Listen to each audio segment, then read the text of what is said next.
परिक्रमा प्रकल्प लुट ओबीसीसी टाटा मुर्दाबाद जो जो माने चोरी कर सरकार जदि न धरिबे आमे जानिबे सरकार भी ताको सहयोगी मुर्दाबाद आईन अनुसार ए पत्थर अर्थ केमिति कला जवाब दियो जाको बबिदास बोली आपण माने जानि छथि ताको विरुद्ध जे एतला दियाला सी जगन्नाथ महाप्रभुंकर खंडेलाइट पत्थर जो आम ये परिक्रमा प्रकल्प तैयारी होची ताकू आ सैंड स्टोन को एठू चोरी करी नेगिरी कोटी कोटी टंकार मूल्यवान पत्थर बाहाबलपुर जाजपुर निज घर तैयारी करछंती विभिन्न गणमाध्यम बाहरला परे आमे बड़ दुखित हलु लज्जित हलु एवं बड़ मर्माहत हलु ये लोक यही स्तर को पलैब जगन्नाथ पत्थर चोरी करी घर कर ना आम से एएसआई पाखक गलु प्रत्नतत्व विभाग कहले जे सैंडलाइट स्टोन आउ सैंड स्टोन केवल प्रत्नतत्व विभाग व्यवहार करिवो for utilization in the monuments and temples monument ऐतिह्य और मंदिर केवल लग पार प्रत्नतत्व विभाग छड़ा कई व्यवहार करेंगे ना तो तुम घर केमी व्यवहार है प्रकल्प दायित्व प्रणव प्रकाश दास थे हजार हजार कोटी खर्च हो हजार हजार कोटी लुट होती भिके पांडियान थे टाटा कंपानी थिला ओबीसीसी थिला ठिकादार माने थिले जो माने ट्रक रे बोहिकी चमचागिरी करी घरे ए समस्त तदंतर परिसरभुक्त हवा दरकार कि नुह आप निजे कहतु जदि जगन्नाथ पत्थर चोरी कि बर्तमान मैंने घर करुँच रत्नमंडल केते सुरक्षित थी ये आप चिंता करुवे हाइकोर्ट कही ना आज्ञा भिडियोग्राफी और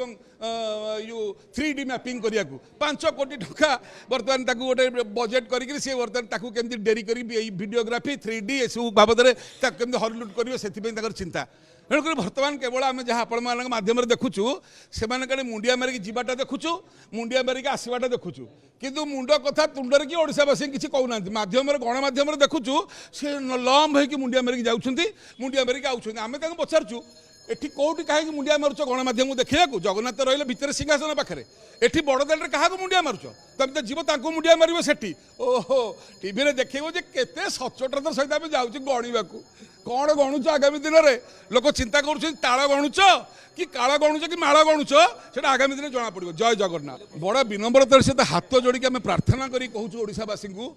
15 वर्ष तले सिंहद्वार 10 अवतार मूर्ति सरकार काढ़िले प्रत्नतत्व विभाग काढ़िले मरामती से 10 अवतार मूर्ति भांगीदेले तापर गोटे बराद देले 10 अवतार मूर्ति से तैयारी थुआला 14 वर्ष काल एवं 14 वर्ष काल से थुआ हवा पर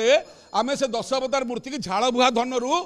35,000 टका देकर किणिक आनिकी सिंहद्वार थोलु कारण प्रत्नतत्व विभाग की ओडिशा सरकार मात्र 35,000 टका शिल्पी की पारे बोली शिल्पी पाखे रहा 14 वर्ष काल 10 अवतार मूर्ति आम आनिक हाथ खर्च कर देचु कि से पैसा आम दबुनी आम से लोकठू नबू प्रत्नतत्व विभाग ना मो पिला काली काली काले कहे मो बापा मूर्ति करथिला प्रश्न उठुना आज्ञा आम देचु सामयिक बेगा खराब हेबेनी अहंकार काले हो तेणुक 10 अवतार मूर्ति सिंहद्वार पर्यंत आने दायित्व जगन्नाथ सेनार थिला आम नहीं आइलु आम तो नहीं ऊपर लगे पारूँ ना सेटा प्रत्नतत्व विभाग लगेब सेटा ओडिशा सरकार लगेबे सेटा अरविंद पाढ़ी लगेबे अरविंद पाढ़ी ठिकादार मानक संतुष्ट करने वीआईपी को संतुष्ट कहले कि 10 अवतार मूर्ति सिंहद्वार थुआ खाली तलू उपर टेका हे से देखा जाऊनी अरविंद पाढ़ी आखिरे कौन दिखाई माड़ी आप देखिपार मुझे जानीपारूनी टी अनुभव करूँ सुप्रीम कोर्ट कहते 24 घंटिया प्रशासक दरकार एठी अरे से लोक रविंद पाढ़ी से 5टा दायित्व सी सेठा कथा बुझीकी एठू आसो दाण्ड आड़ू बुझे षंड आड़ू आम न्याय पाइबू कौ आड़ू आप